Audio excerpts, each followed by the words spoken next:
ದರ್ಶನ್ ಅವರು ನಿಮ್ಗೆ ಒಂಥರ ಬಿಗ್ ಬ್ರದರ್ ತರ. ಇಂಡಸ್ಟ್ರಿಯಲ್ಲಿ ಈಗ ತುಂಬಾ ಜನ ಸ್ಟಾರ್ಗಳು ಇರ್ಬೋದು, ಆದ್ರೆ ದರ್ಶನ್ ಅವರ ಅನುಪಸ್ಥಿತಿ ಇಂಡಸ್ಟ್ರಿಗೆ it's a very big impact ಆಗ್ತಾ ಇದೆ. ಸೊ ನಿಮ್ಗೆ ತುಂಬಾ ಕ್ಲೋಸ್ ಸರ್ಕಲ್ ಅಲ್ಲಿ ಇದ್ದಂಥವ್ರು, ಅವರ ಅನುಪಸ್ಥಿತಿ ಎಷ್ಟು ಕಾಡ್ತಾ ಇದೆ ಅನ್ಸುತ್ತೆ? ತುಂಬ ಕಾಡ್ತಿದೆ ಸರ್. ಏನಕ್ಕಂದರೆ ನನ್ನ ಫಸ್ಟ್ ಸಿನಿಮಾಗೆ ಅವರು ಒಂದು ಅಣ್ಣನಾಗಿ ಒಂದು ಬೆನ್ನ ಹಿಂದೆ ನಿಂತಿದ್ರು. ಸೊ ಈಗ ಸಿನಿಮಾ ನಂದು ರಿಲೀಸ್ ಆಗ್ತಾಯಿದೆ, ಇವಾಗ ಪ್ರಮೋಷನ್ಸ್ ಮಾಡ್ತಾಯಿದ್ದೀವಿ. ಸೊ ಒಂದು ಇನ್ಕಂಪ್ಲೀಟ್ ಫೀಲ್ ಆಗ್ತಿದೆ ನನಗೂ ಕೂಡ. ಹೀಗಂದರೆ ಅವ್ರ ಕಾಲ್ಗಳು ಆಗ್ಬೋದು, ಯಾವುದೇ ಇಂಟರ್ವ್ಯೂಸ್ ಅವ್ರು ನೋಡಿದ್ರು ಕೂಡ ನನಗೆ ಫೋನ್ ಮಾಡೋರು, ನೀನು ಯಾಕೆ ಹಿಂಗೆ ಮಾತಾಡಿದೆ, ಹಿಂಗೆ ಮಾತಾಡಬೇಕಾಗಿತ್ತು, ಹಿಂಗೆ ಕೂತ್ಕೊಳ್ಬೇಕಾಗಿತ್ತು, ಈ ಥರ ಬಟ್ಟೆ ಹಾಕ್ಕೊಳ್ಬೇಕಾಗಿತ್ತು. So he is very little positive about me. So ಅದೊಂದು ಸ್ವಲ್ಪ ಮಿಸ್ ಮಾಡ್ಕೊಳ್ತೀನಿ, ಯಾಕಂದರೆ ನನಗೆ ನಿಜ ಜೀವನದಲ್ಲಿ ಅಣ್ಣ ಇಲ್ಲ. ಸೊ ಅವ್ರು ಆ ಜಾಗನ ತಗೊಂಡ್ರು. So I really miss him. ಅವರು ಬೇಲ್ ಮೇಲೆ ಹೊರಗಡೆ ಬಂದಿದ್ದಾಗ ಮೀಟ್ ಮಾಡಿದ್ರಾ, ಸಿಕ್ಕಿದ್ರಾ? ಇಲ್ಲ. ಏನಕ್ಕಂದರೆ ಅವ್ರಿಗೆ ಪಾಪ ಆರೋಗ್ಯದ ಏನೇನೋ ಇತ್ತು. ಆಮೇಲೆ ಅವರೇ ಪಾಪ ಬೇರೆ ಝೋನಲ್ಲಿದ್ದಾರೆ. ನನಗೆ ಆ ಟೈಮಲ್ಲಿ ಅವ್ರಿಗೆ ತೊಂದರೆ ಕೊಡೋದು ನನಗೆ ಇಷ್ಟ ಇಲ್ಲ. ಡೆವಿಲ್ ಸಿನಿಮಾ ಬೇರೆ ತುಂಬ ಶೂಟಿಂಗ್ ಬೇರೆ ತುಂಬ ಇನ್ಕಂಪ್ಲೀಟ್ ಆಗಿತ್ತು, ಹಂಗಾಗಿ ಅವರು ಶೂಟಿಂಗ್ ಇದರಲ್ಲಿ ಬ್ಯುಸಿ ಇರ್ತಾ ಇದ್ರು. ಸೊ ಡೆವಿಲ್ ಸಿನಿಮಾದ ಸಾಂಗು, ಟೀಸರ್ ಎಲ್ಲ ಬಂದಿದೆ. ನಿಮ್ಗೆ ಏನು ಎಕ್ಸ್ಪೆಕ್ಟೇಷನ್ಸ್ ಇದೆ ಡೆವಿಲ್ ಸಿನಿಮಾದ ಮೇಲೆ? ದರ್ಶನ್ ಅವರು ಒಂಥರ ಒಂದು ನ್ಯೂ ಲುಕ್ಸ್ನೆಲ್ಲ ಟ್ರೈ ಮಾಡಿದ್ದಾರೆ ಈ ಸಿನಿಮಾದಲ್ಲಿ. ಇಲ್ಲ, ನಾನು ಒಂದೇ ಹಾಡು ರಿಲೀಸ್ ಆಗಿದ್ದು. ಸೊ ಅದರಿಂದ ನಾವು ಏನು ಜಡ್ಜ್ಮೆಂಟ್ ಮಾಡೋಕ್ಕಾಗಲ್ಲ. ಬಟ್ ನನಗೆ ಆ ಕತೆ ಗೊತ್ತು. ಏನಂದರೆ ಒಂದು ಡಿಸ್ಕಷನ್ ಟೈಮಲ್ಲಿ ಹಿಂಗೆ ನಾವು ಸುಧಾಕರ್ ಅವರು ಮತ್ತು ಮೇಲೆ ನನ್ನ ಪ್ರಕಾಶ್ DOP ಸುಧಾಕರ್ ಅವರು, ಎಸ್, ನಾವು ಹಿಂಗೆ ಡಿಸ್ಕಷನ್ ಮಾಡ್ತಾ ದರ್ಶನ್ ಅಣ್ಣನೂ ಎಲ್ಲೇ ಇದ್ದರು. ಸೊ ಒಂದಷ್ಟು ಕತೆಗಳು ನನಗೂ ಗೊತ್ತು. So audience will enjoy it. ಅವ್ರು ಬೇಲ್ ಕ್ಯಾನ್ಸಲ್ ಆಗಿ ಒಳಗಡೆ ಹೋದಾಗ ಆ್ಯಸ್ ಅ ಕ್ಲೋಸ್ ಸರ್ಕಲ್ ನಿಮ್ಗೆ ಎಷ್ಟು ಪೇನ್ ಆಯಿತು ಅದು ಅಂತ? ಸರ್, ಯಾರಿಗೆ ಬೇಜಾರಾಗಲ್ಲ ಸರ್? ನೀವೇ ಹೇಳಿ. ಈಗ ನನಗೇನೋ ಒಂದು ತೊಂದರೆ ಆದರೆ, ನನಗೇನೋ ಒಂದು ಹೆಚ್ಚು ಕಡಿಮೆ ಆದರೆ ಅವ್ರು ಬರಲ್ವಾ? ಅವ್ರು ಬೇಜಾರಾಗಲ್ವಾ? ಕೆಲವ್ರು ತೋರಿಸ್ಕೊಳ್ತಾರೆ, ಕೆಲವ್ರು ತೋರಿಸ್ಕೊಳ್ಳಲ್ಲ. ಆಣೆದು 2 ಹಲ್ಲಿರುತ್ತಂತೆ, ಒಂದು ತೋರಿಸೋದು, ಒಂದು ತಿನ್ನೋದು. ಸೊ ಅದ್ರ ನೀವು ಲೆಕ್ಕ ಹಾಕೊಳ್ಳಿ, ಇವಾಗ ನಾನು ತೋರಿಸೋದನ್ನ ತಿನ್ನೋದಾ ಅಂತ. ನನಗೆ ಇವರು ಆನೆಗೆ 2 ಹಲ್ಲಿರುತ್ತೆ, ಒಂದು ತೋರಿಸೋದು, ಒಂದು ತಿನ್ನೋದು, ಒಂದು ಇದಕ್ಕೆ ನೆನಪಾಯಿತು. ನನಗೆ ಇವ್ರ ಮೇಲೆ ಒಂದು ರೆಸ್ಪೆಕ್ಟ್ ಜಾಸ್ತಿ ಆಯಿತು. ಅಂದರೆ ಎಲ್ಲರೂ ಈ ಕೈಯಲ್ಲಿ ಮಾಡಿದ್ದನ್ನು ಈ ಕೈಗೆ ಗೊತ್ತಾಗ್ದಿರ ಮಾಡ್ತಾರೆ ತುಂಬ ಜನ. ಕೆಲವರು ಅದನ್ನು ತೋರ್ಪಡಿಸ್ಕೊಳ್ಳೋದಕ್ಕೂ ಮಾಡ್ತಾರೆ.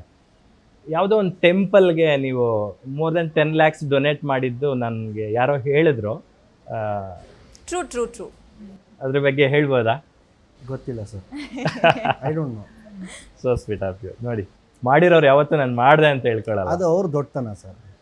ನನ್ನ ಕ್ರೆಡಿಟ್ ಕೊಟ್ಟಿರೋದು ಯಾರೋ ಪುಣ್ಯಾತ್ಮ ಕೊಟ್ಟಿರ್ತಾನೆ, ನಮ್ಮ ಫಾಲೋವರ್ಸ್ ಯಾರೋ ಕೊಟ್ಟಿರ್ತಾರೆ, ನನ್ನ ಹೆಸರು ಬಂದಿರುತ್ತೆ ಅಷ್ಟೇ. ನನಗೆ ಯಾರೋ ಹೇಳಿದ್ರು, ಒಂದು ಹಳ್ಳಿಯಲ್ಲಿ ತುಂಬ ದಿನಗಳಿಂದ ಆ ಟೆಂಪಲ್ ಇನ್ಕಂಪ್ಲೀಟ್ ಆಗಿದೆ ಸರ್, ಇನ್ನೊಂದು 10 lakhs ಹಾಕಿದ್ರೆ ಆಲ್ಮೋಸ್ಟ್ ಅಲ್ಲಿ ಕಂಪ್ಲೀಟ್ ಆಗುತ್ತೆ ಅಂದಾಗ ಇಮಿಡಿಯೇಟ್ ಚೆಕ್ ಬರ್ದು ಕೊಟ್ರಿ ಅಂತ ನಾನು ಕೇಳ್ಪಟ್ಟೆ. ಗೊತ್ತಿಲ್ಲ ಸರ್, ನೀವು ಹೇಳಿ. ಅವ್ರು ಹೇಳ್ತಾ ಇಲ್ಲ. ಇಲ್ಲ ಟ್ರೂ 100%. ದರ್ಶನ್ ಅವ್ರ ಬಗ್ಗೆ ಮಾತಾಡ್ತಾ ಇದ್ವಿ. ನೀವು ಒಬ್ಬ ಪೊಲಿಟಿಷಿಯನ್ ಮಗ. ದರ್ಶನ್ ಅವರು ರೂಟ್ ಲೆವೆಲಿಂದ ಬಂದರೂ ಕೂಡ ಒಂದು ಲ್ಯಾವಿಶ್ ಲೈಫ್ನ ಕಟ್ಕೊಂಡಿದ್ರು, ಒಂದು ದೊಡ್ಡ ಸಾಮ್ರಾಜ್ಯ ಕಟ್ಕೊಂಡಿದ್ರು. ಸಡನ್ ಆಗಿ ಅವೆಲ್ಲವೂ ಇಲ್ದಿರ ಒಂದು 4 ಗೋಡೆ ಮಧ್ಯೆ ಹ್ಯೂಮಿಲಿಯೇಟ್ ಆಗೋದಿದೆಯಲ್ಲ, ಅದಕ್ಕಿಂತ ಬಿಗ್ಗೆಸ್ಟ್ ಇದು ಯಾವುದೂ ಇಲ್ಲ ಅನಿಸುತ್ತೆ. ರೀಸೆಂಟಾಗಿ ಜಡ್ಜ್ ಅವ್ರ ಮುಂದೆ ನನಗೊಂದು ದೊಡ್ಡ ವಿಷಯ ಕೊಟ್ಬಿಡಿ ಸ್ವಾಮಿ ಅಂತಂದ್ರಂತೆ. ಅಂದರೆ ಬೇಸಿಕ್ ಏನು ಬೇಕೋ ಮೂಲಭೂತ ಸೌಕರ್ಯಗಳು ಕೊಡ್ತಿಲ್ಲ ಅನ್ನೋ ಕಾರಣಕ್ಕೆ ಅದನ್ನು ಕೇಳಿ ಎಷ್ಟು ವಿಚಲಿತರಾದ್ರಿ ನೀವು? ಈಗ ಹೆಂಗೆ ಹೇಳಿ ಸರ್, ನಾನು ಹೇಗೆ ಹೇಳಿ? ನನ್ನ ಕಷ್ಟನ ಈಗ ನಮ್ಮ ಫೀಲಿಂಗ್ ಇರ್ಬೋದು, ಬೇಜಾರಾಗ್ತಿದೆ ಸರ್, ಅಷ್ಟೇ. ಸಿಂಪಲ್ ವರ್ಡಲ್ಲಿ ಹೇಳ್ಬೇಕಂದ್ರೆ ತುಂಬ ಬೇಜಾರಾಗ್ತಿದೆ. ಆಮೇಲೆ ನಾನು ಒಂದಷ್ಟು ಕಡೆ ಕೆಲವ್ರಿಗೆ ಫೋನ್ ಮಾಡ್ಕೊಂಡು ವಿಚಾರಿಸ್ಕೊಂಡೆ, ಈ ವಿಷಯ ಕುಡಿಯೋ ಇದ್ರ ಬಗ್ಗೆ ಹೇಳ್ತಾರದು. ಅದು ಅವ್ರು ಹೇಳಿದ್ದು ಹೆಂಗೆ ಅಂದರೆ ನನಗೂ ಕರೆಕ್ಟಾಗಿ ಗೊತ್ತಿಲ್ಲ. ನನಗೂ ಒಂದು ಕಡೆಯಿಂದ ಮಾಹಿತಿ ಬಂದಿದ್ದು. ಅಂದರೆ ನಿಮ್ಗೆ ಈ ಥರ ತೊಂದರೆ ಕೊಡ್ತಿದ್ದ ರೀತಿ ನೋಡಿದ್ರೆ ಅದ್ರ ಬದಲು ನನ್ನ ಸಾಯಿಸೇ ಬಿಡಿ, ಗೊತ್ತಾಯ್ತು. ಆ ರೀತಿಯಲ್ಲಿ ಹೇಳಿದ್ದು. ಹತಾಶರಾಗಿ ಅದನ್ನು ಹೇಳಿರ್ತಾರೆ. ಅವ್ರ ವಿಲ್ ಪವರ್ ತುಂಬ ಚೆನ್ನಾಗಿದೆ sir, is very strong. I don't think so ಅವ್ರು ಆ ಥರ ಡೈಲಾಗ್ ಹೇಳಿರಲ್ಲ. I don't think so. ಅವರಿಂದ ನೀವು ಕಲ್ತಂಥ ಕೆಲವು ಪಾಠಗಳು, ಗುಣಗಳು ಅಂತಂದರೆ? ಮನೇಲಿ ಕೂತ್ಕೊಂಡ್ಬೇಡ, ಡೈಲಿ ಕೆಲಸ ಮಾಡುವಂಥ. ಈಗ ನಮ್ಮಿಂದ ಎಷ್ಟು ಜನಕ್ಕೆ ಊಟ ಹೋಗುತ್ತೆ, ಸೊ ಅವ್ರ ಹೊಟ್ಟೆ ನಿಮ್ಗೆ ಹೊಡಿಬಾರ್ದು ಅಂತ. ಜಮೀರ್ ಅಹಮದ್ ಖಾನ್ ಅವರು ಈಗಿನ ಕಾಲದ ದಾನ ಧರ್ಮ ಅಂತ ಬಂದಿದ ತಕ್ಷಣ ಫಸ್ಟ್ ನೆನಪಾಗುವಂಥ ಹೆಸರು ಅಪ್ಪ ಅವ್ರ ಹೆಸರು. ಸೊ ಜೈದ್ ಅವ್ರು ಹೇಗೆ ಅಂತ, ಯಾಕಂದರೆ ಅಪ್ಪ ಅವ್ರದ್ದು ವೀಡಿಯೋಸ್ ವೈರಲ್ ಆಗ್ತಾ ಇರುತ್ತೆ, ಜನ ನೋಡ್ತಿರ್ತಾರೆ. ಬಟ್ ನಿಮ್ದೆಲ್ಲ ಆಗಲ್ಲ. ಸೊ ಹಂಗಾಗಿ ಪ್ಲೀಸ್. ಆ್ಯಕ್ಚುಲಿ ನಾನು ಈ NGOsಗೆಲ್ಲ ನಂಗೆ ಸಿಕ್ಕಾಬಡೆ ಇಷ್ಟ ಹೋಗೋಕ್ಕೆ. ಅಂದರೆ ನನ್ನ ಫ್ರೀ ಟೈಮಲ್ಲಿ ನಮ್ಮ ಅತ್ತೆ ಯೂಶ್ವಲಿ ಎಲ್ಲ, ಅಂದರೆ ನಮ್ಮ ಅಪ್ಪನ ಸಿಸ್ಟರ್ ಹಿಂಗೆ ಹೋಗ್ತಾ ಇರ್ತಾರೆ. ನನಗೂ ತುಂಬ ಇಷ್ಟ ಮಕ್ಳ ಜೊತೆ ಸ್ಪೆಂಡ್ ಮಾಡೋಕ್ಕೆ. ನಾನು ದಾವಣಗೆರೆಗೆ ಹೋದಾಗ ಡೆಫ್ ಅಂಡ್ ಡಮ್ ಮಕ್ಕಳು ಅಲ್ಲಿ 15 ಗರ್ಲ್ಸ್ ಅವ್ರಿರೋದು. ಓಕೆ.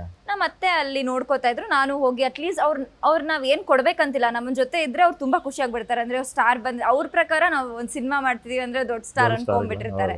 ಸೊ ಅವ್ರ ಜೊತೆ ನಾನು ಯೂಶಲಿ ಟೈಮ್ ಸ್ಪೆಂಡ್ ಮಾಡಕ್ ಹೋಗ್ತೀನಿ. ಅವಾಗ ನನಗೂ ಜಯದ್ಗೂ ಒಂದು ಫ್ರೆಂಡ್ಶಿಪ್ ಇರಲಿಲ್ಲ. ಬಿಕಾಸ್ ಲೀಸ್ಟ್ ಅಂದ್ರೆ ನಾವು ಮಂಗಳೂರು ಶೂಟಿಂಗ್ ಮುಗಿಸಿದ್ದು, ಸ್ಕೆಡ್ಯೂಲ್ ಮುಗಿಸಿ ನಾನು ವಾಪಸ್ ದಾವಣಗೆರೆಗೆ ಬಂದೆ. ಓಕೆ. ಇವ್ರು ಫೋನ್ ಮಾಡಿದ್ರು, ಏನೋ ಡೇಟ್ ವಿಷಯಕ್ಕೆ ಹಿಂಗೆ ಆಗ್ತಿದೆ. ನಾನು ಅಂದರೆ 10 minutes give me time, I am going, ನಾನು ಇಲ್ಲೊಂದು ಕಡೆ ಹೋಗ್ತಾ ಇದ್ದೀನಿ, ನಾನು ಅಲ್ಲಿ ಇದ್ದೀನಿ ಇವಾಗ. ಅವರೆಲ್ಲ ಡಾನ್ಸ್ ಮಾಡ್ತಿದ್ದಾರೆ, ಶೂಟ್ ಮಾಡ್ತಾ ಇದ್ದೆ ನಾನು, ಅವರೆಲ್ಲ ಡಾನ್ಸ್ ಮಾಡ್ತಾ ಇರೋದನ್ನ. ಆಯಿತು ಅಂದ್ಬಿಟ್ಟು ಫೋನ್ ಇಟ್ಟೆ ನಾನು.